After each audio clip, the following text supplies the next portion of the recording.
दोस्तों, किसी के भी मन की बातें जानने के लिए 3 तरीके होते हैं, लेकिन इन तीनों तरीकों को समझना अति आवश्यक है। यदि आप इन तीनों तरीकों को समझ लेते हैं तो आप किसी के भी मन की बातें बड़ी ही आसानी से जान सकते हैं, समझ सकते हैं। तो चलिए इसे एक बुद्ध कहानी के माध्यम से समझते हैं कि किस तरह से आप दूसरों की मन की बातें जान सकते हैं, समझ सकते हैं। बहुत समय पहले की बात है, एक छोटा सा गांव था। उस गांव में 2 भाई रहा करते थे।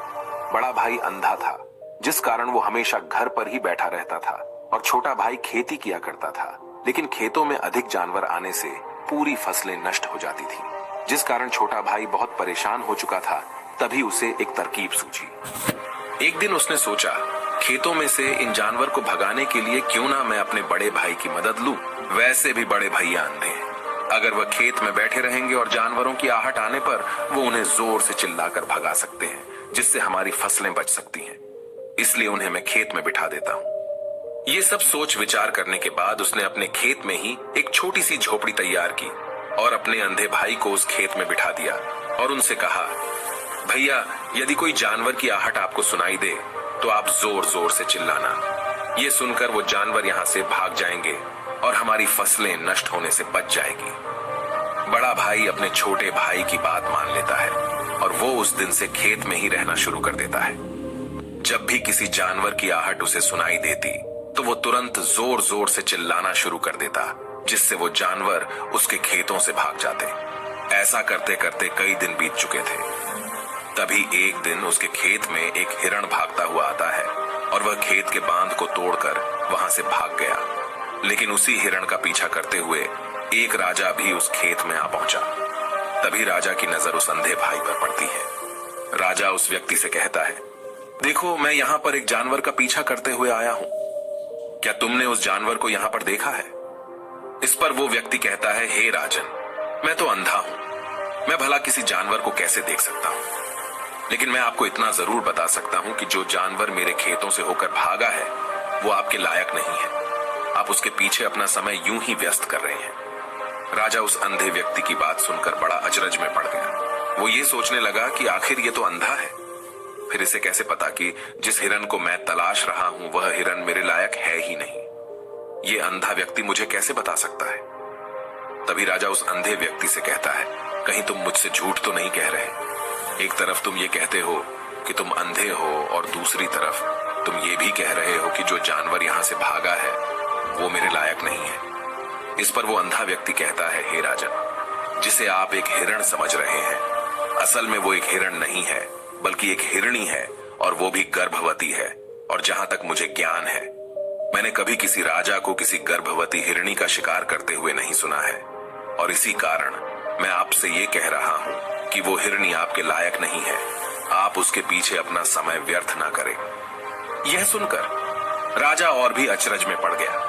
वो ये सोचने लगा कि आखिर ये अंधा आदमी ये कैसे जान सकता है कि वो हिरणी है और गर्भवती है। राजा कुछ देर सोच विचार करने के बाद अपने सेनापति से कहता है, सेनापति जी, मुझे वो जानवर जिंदा चाहिए, क्योंकि मुझे यह पता करना है क्या वह हिरणी है और क्या वह गर्भवती है। क्योंकि यह अंधा आदमी बहुत विश्वास के साथ कह रहा है और मुझे इस बात की पुष्टि करनी है। यदि वह हिरणी हुई और गर्भवती हुई तो वह हमारे शिकार के लायक नहीं है, क्योंकि हम तो एक हिरण का पीछा कर रहे थे। इसलिए जाओ और पता करो कि क्या वो हिरणी है। सेनापति राजा से आज्ञा लेकर आगे की ओर बढ़ चलता है और कुछ देर बाद जब वह वापस लौट कर आता है तो वह राजा को कहता है, हे राजन, इस अंधे आदमी ने जो भी बातें कही हैं वो बिल्कुल सही हैं। वो एक हिरणी ही है और वह गर्भवती भी है। यह सुनकर राजा आश्चर्यचकित रह गया। उसे समझ नहीं आ रहा था कि आखिर अंधा आदमी कैसे पता कर सकता है कि वह जानवर एक हिरणी है, और तो और वह गर्भवती है। भला एक अंधा आदमी यह कैसे देख सकता है, यह कैसे जान सकता है, आखिर इसे यह कैसे पता चला? ऐसे कई सारे प्रश्न अब राजा के मन में उमड़ने लगे। अब राजा ने यह ठान लिया था कि मुझे इस बात की तह तक पहुंचना ही है कि आखिर यह अंधा आदमी कैसे जानता है कि वह जानवर एक हिरणी है। ये सोचकर राजा उस अंधे आदमी के पास जाता है और उस अंधे आदमी से कहता है, देखो, मैं ये तो नहीं जानता कि तुम सचमुच अंधे हो या नहीं, लेकिन मैं तुमसे एक बात जानने आया हूं। क्या तुम मेरे प्रश्न का सही सही जवाब दोगे? इस पर अंधा व्यक्ति कहता है, हे राजन, आप जो कुछ पूछना चाहते हैं मुझसे पूछ सकते हैं, मैं आपको बिल्कुल सच सच जवाब दूंगा। इस पर राजा कहता है, देखो, एक तो तुम कहते हो कि तुम अंधे हो और दूसरी तरफ तुमने यह बता दिया कि जिस जानवर का पीछा मैं कर रहा हूं वह एक हिरणी है, और तो और वह गर्भवती भी है। आखिर तुम्हें यह कैसे पता चला? तुम्हारे खेत में और भी तो जानवर आते होंगे, और भी तो जानवर यहां से गुजरते होंगे, फिर तुमने यह कैसे अंदाजा लगाया? तभी वह अंधा व्यक्ति राजा से कहता है, हे राजन, आप जिस हिरणी का पीछा कर रहे थे वही हिरणी जब मेरे खेत में आई, उसकी रफ्तार और उसके भागने की आहट से मुझे यह एहसास हो चुका था कि यह एक हिरणी है, और मेरे खेत की जो बांध है वह बहुत छोटी है, उसकी ऊंचाई ज्यादा नहीं है। यदि कोई हिरण होता तो उस बांध को बड़ी आसानी से लांघ जाता, लेकिन वह हिरणी इस बांध को तोड़कर भागी है, और यदि वह इस बांध को छलांग लगाकर पार करने का प्रयास करती तो इससे उसके बच्चे को खतरा होता, और इसी बात से मैंने यह पता लगा लिया कि वह गर्भवती है। इस कारण वह ज्यादा ऊंची छलांग न लगाकर मेरे खेत की बांध को तोड़ते हुए भाग गई। इस पर राजा के मन में एक और प्रश्न उठा। राजा ने कहा, किंतु तुम्हें कैसे पता चला कि वो एक हिरणी ही है? और भी तो कोई जानवर यहाँ पर आ सकते हैं। इस पर वो अंधा व्यक्ति कहता है, हे राजन, मैं पूरा दिन सुबह शाम यहीं पर बैठा रहता हूँ और मेरी सुनने की शक्ति बहुत तेज है। मैं ये बाफ जाता हूँ कि कौन सा जानवर मेरे खेत में आया है, और उसी के आधार पर मैं जोर जोर से चिल्लाता हूँ ताकि वो मेरे खेत से भाग जाए और मेरे खेत की फसलों को नष्ट न कर पाए। राजा उस अंधे आदमी का ये जवाब सुनकर पूरी तरह से संतुष्ट हो चुका था। वो मन ही मन ये सोच रहा था कि आदमी भले ही अंधा हो, लेकिन ये तो बड़ा ज्ञानी मालूम पड़ता है। इस आदमी से कुछ ना कुछ तो काम निकलवाना ही चाहिए। ये विचार लिए हुए राजा वहां से वापस अपने महल की ओर लौट जाता है। राजमहल पहुंचते ही राजा उस अंधे व्यक्ति से कहता है, आप तो बड़े ज्ञानी व्यक्ति हैं, आपको किसी भी बात का पता बड़ी आसानी से चल जाता है। आज मैंने आपको यहाँ पर इसलिए बुलाया है क्योंकि मैं आपसे ये जानना चाहता हूँ कि मेरी पत्नी पतिव्रता है या नहीं। इस पर वो अंधा व्यक्ति कहता है, हे राजन, ये कैसा प्रश्न हुआ? इस पर राजा कहता है, मैंने आपसे बिल्कुल उचित प्रश्न किया है, मुझे इस प्रश्न का उत्तर दीजिए। इस पर वो अंधा व्यक्ति कहता है, हे राजन, ये सारी बातें जाने दीजिए। आपकी शादी को इतने साल बीत चुके हैं और अब आप ये बात क्यों जानना चाहते हैं? आपके मन में ऐसे प्रश्न क्यों उठ रहे हैं? इस पर राजा जिद करते हुए कहता है, देखिए, आपको मुझे इस प्रश्न का उत्तर तो देना ही होगा। यदि आप मुझे इस प्रश्न का उत्तर नहीं देंगे तो मैं आपको मृत्यु दंड दे दूंगा। राजा के मुख से यह बात सुनकर वो अंधा व्यक्ति कहता है, हे राजन, यदि आप इस प्रश्न का उत्तर चाहते हैं तो उसके लिए आपको मेरा एक काम करना होगा। राजा कहता है, बोलो, मुझे क्या काम करना होगा? इस पर व्यक्ति कहता है, इसके लिए आपकी पत्नी को मेरे साथ कमरे में अकेले छोड़ना होगा। उस अंधे व्यक्ति की यह बात सुनकर राजा पहले तो क्रोधित हो जाता है, लेकिन फिर कुछ सोच विचार करने के बाद वह उस व्यक्ति की बात मान लेता है और अपने सेनापति को आदेश देता है, सेनापति जी, इस व्यक्ति को और मेरी पत्नी को एक कमरे में कुछ देर के लिए अकेला छोड़ दे। सेनापति बिल्कुल वैसा ही करता है। अब राजा की पत्नी और अंधा आदमी एक कमरे में बंद हो चुके होते हैं। तभी वो अंधा आदमी राजा की पत्नी से कहता है, मुझे आपको छूना है।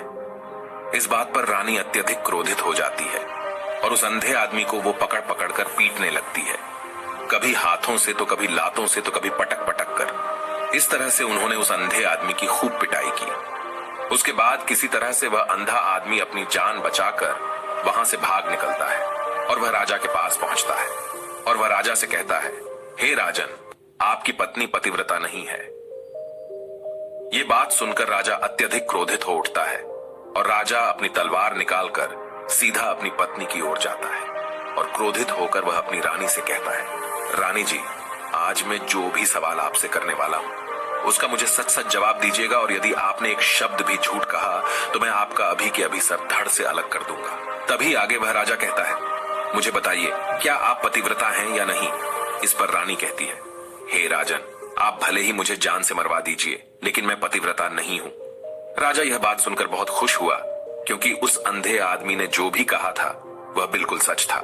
यह बात सुनकर तुरंत ही राजा उस आदमी के पास पहुंचता है और आकर उस अंधे आदमी से कहता है, तुम्हें कैसे पता चला कि मेरी पत्नी पतिव्रता नहीं है? इस पर वह अंधा आदमी कहता है, हे राजन, बड़ी सीधी सी बात है, मैंने तो आपकी पत्नी से बस इतना ही कहा था कि मुझे आपको छूना है, और इस बात पर वह इतना क्रोधित हो उठी कि उन्होंने गुस्से में आकर मुझे लात घूंसों से पीटना शुरू कर दिया। और भला कोई औरत किसी और मर्द को कैसे छू सकती है, लेकिन उन्होंने न आव देखा न ताव, बस लात घूंसे मुझ पर बरसाने शुरू कर दिए। वह भी तो एक छूना ही हुआ, और एक पतिव्रता नारी कभी भी पराये मर्द को नहीं छूती। जब मैंने उसे छूने के लिए कहा था तो वह उस वक्त मुझे मना कर सकती थी, लेकिन उन्होंने तो मुझे पीटना शुरू कर दिया और देखते ही देखते उन्होंने मेरे पूरे शरीर को छू लिया। अब आप ही बताइए, ऐसी स्त्री भला पतिव्रता कैसे हो सकती है? इस पर राजा कहता है, तुम तो बड़े ज्ञानी मालूम पड़ते हो। अच्छा ठीक है, चलो तुम मेरे एक प्रश्न का और जवाब दो। यदि तुमने मुझे इस प्रश्न का सही सही जवाब दे दिया तो मैं तुम्हें यहां से जाने दूंगा। आगे राजा उस अंधे आदमी से कहता है कि तुम मुझे यह बताओ, क्या मैं सच में अपने पिताजी का ही बेटा हूं या फिर किसी और का? इस पर वह अंधा भी कहता है, हे राजन, इस बात से आपका क्या लेना देना? आप किसी की भी औलाद हो, आखिर आप हैं तो इस राज्य के राजा, इसलिए इस प्रश्न को जाने दीजिए। लेकिन राजा कहता है, नहीं नहीं, मुझे इस प्रश्न का सही सही जवाब चाहिए, अन्यथा यह प्रश्न मुझे हमेशा परेशान करता रहेगा। इसलिए मैं इसका सही सही जवाब जानना चाहता हूं। यदि तुम इसका सही सही जवाब दे देते हो तो तुम यहां से जा सकते हो, मैं तुम्हें नहीं रोकूंगा। इस पर वह अंधा आदमी कहता है, हे राजन, इसके लिए तो मुझे आपके मां के पास भी जाने की कोई आवश्यकता नहीं है। मैं आपको अभी अभी यह बता सकता हूं कि आप किसकी औलाद हैं, लेकिन उससे पहले मैं चाहता हूं कि आप मुझसे एक वादा करें कि आप मुझ पर क्रोध नहीं करेंगे। राजन ने कहा, मैं तुमसे वादा करता हूं, मैं तुम पर क्रोध नहीं करूंगा। इसके बाद वह अंधा आदमी राजा से कहता है, हे राजन, आप है तो अपने ही पिता के पुत्र, लेकिन आप पर एक कंजूस सेठ की छाया पड़ी हुई है। ये सुन राजा बहुत क्रोधित हो उठा और वह तुरंत तलवार निकालकर अपनी मां के पास जा पहुंचा। वह वहां पर पहुंचने के बाद अपनी मां से कहता है, मां, मुझे सच सच बताइए, क्या मैं अपने ही पिता का पुत्र हूं या नहीं? यदि आपने मुझे सही सही नहीं बताया तो वह यहीं पर अपने प्राण त्याग दूंगा। मुझे बताओ क्या सच है? इस पर उस राजा की मां कहती है, बेटा, तू है तो अपने ही पिता का पुत्र, लेकिन तुम्हारे ऊपर एक कंजूस सेठ की छाया पड़ी हुई है। जब मैं एक बार नहाने के बाद अपना मुंह आईने में देख रही थी, तभी उस कांच के पीछे मुझे एक कंजूस सेठ नजर आता है और उसी की छाया तुम पर पड़ चुकी है। ये सुन राजा बहुत खुश हो जाता है और वह तुरंत दौड़ा दौड़ा वापस उस अंधे आदमी के पास पहुंचता है और उस अंधे आदमी से कहता है, तुम्हें यह कैसे पता चला कि मुझ पर एक कंजूस सेठ की छाया पड़ी हुई है?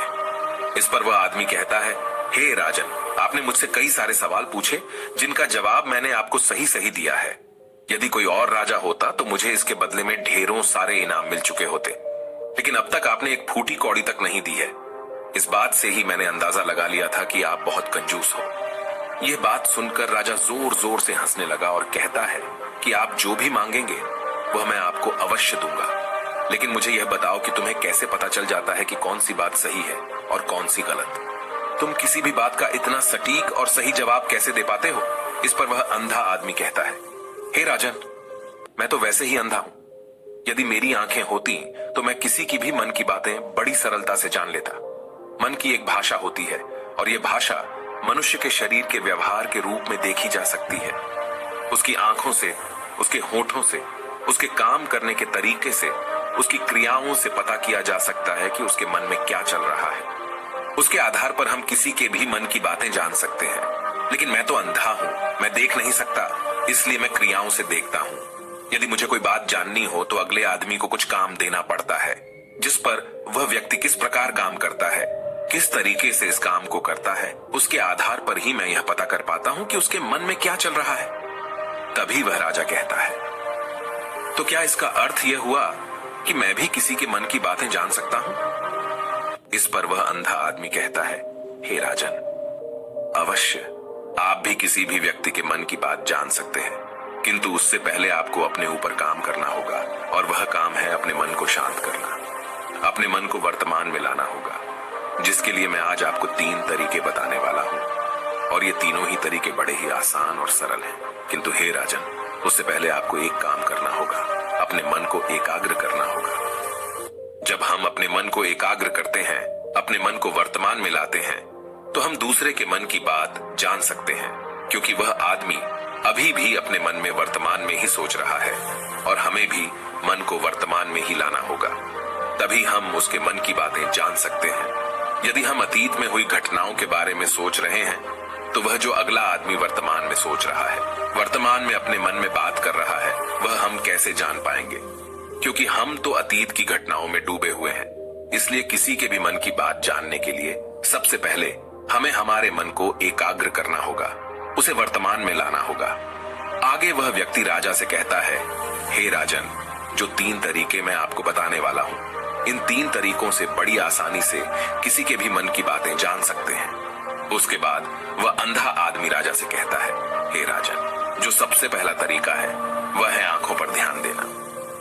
किसी व्यक्ति से बात करते वक्त उसकी आंखों में देखना, उसकी आंखों पर ध्यान देना जो सबसे ज्यादा जरूरी है, क्योंकि आंखें बोलती नहीं पर बहुत कुछ कह जाती हैं। यदि हम किसी व्यक्ति की आंखों के इशारों को समझना सीख जाएं, हम यह जान पाएंगे कि व्यक्ति के दिमाग में क्या चल रहा है, वह क्या सोच रहा है और अभी वह क्या करने वाला है।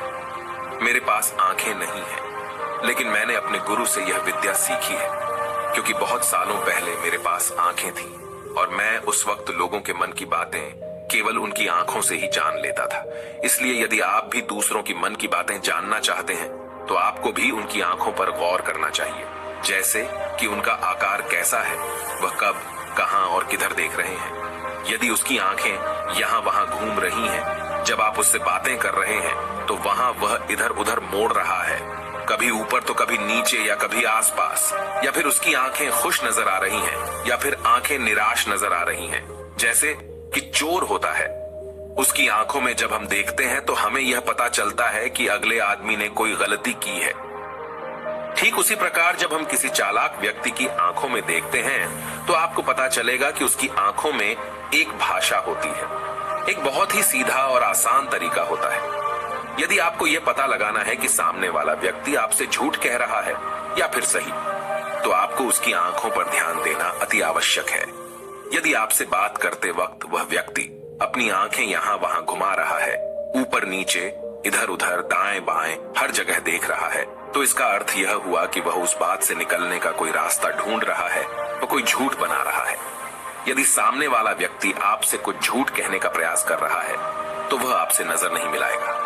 वह यहां वहां देखेगा, ऊपर नीचे देखेगा, लेकिन वह आपकी आंखों में आंखें डालकर कभी नहीं देख पाएगा, क्योंकि उसे डर है कि यदि उसने आपकी आंखों में आंखें डालकर देखी तो उसका झूठ पकड़ा जाएगा और लोगों को सच्चाई का पता चल जाएगा। और इसी प्रकार कुछ और भी भाषाएं होती हैं। जब आप किसी की आंखों में आंखें डालकर यह देखना शुरू कर देंगे कि उसके हाव भाव क्या है, ठीक उसी प्रकार चेहरे के हाव भाव होते हैं, जिससे हम मन की बातें बड़ी आसानी से समझ सकते हैं और इन्हें भी समझना बहुत जरूरी है। कभी कभी कोई व्यक्ति अपने चेहरे से जैसे आंख, होंठ और बहुत से कुछ अलग अलग व्यवहार करता है।